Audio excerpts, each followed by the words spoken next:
studying in 5th standard. किती भोगले किती सोसले तरी तिने शिकवले, किती भोगले किती सोसले तरी तिने शिकवले.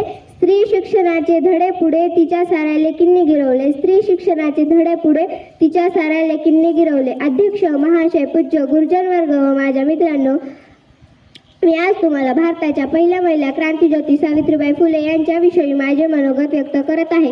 आज 3 जानेवारी सावित्रीबाई फुले यांची जयंती. सावित्रीबाई फुले यांचा जन्म 1831 मध्ये सातारा जिल्ह्यातील नायगाव येथे झाला.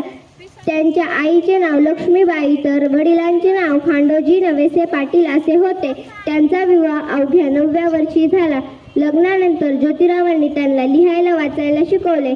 1848 मध्ये त्यांनी मुलींची पहिली शाळा काढली. मुलींना शाळेत शिकवायला जाताना लोकांनी त्यांच्यावर दगडफेक केली, शेणही फेकून मारले, तरी त्या डगमगल्या नाहीत. ज्योतिरावांच्या अनेक कार्यात या माऊलीने मुलांचे सहकार्य केले. अशा माऊलीस माझा कोटी कोटी प्रणाम. धन्यवाद.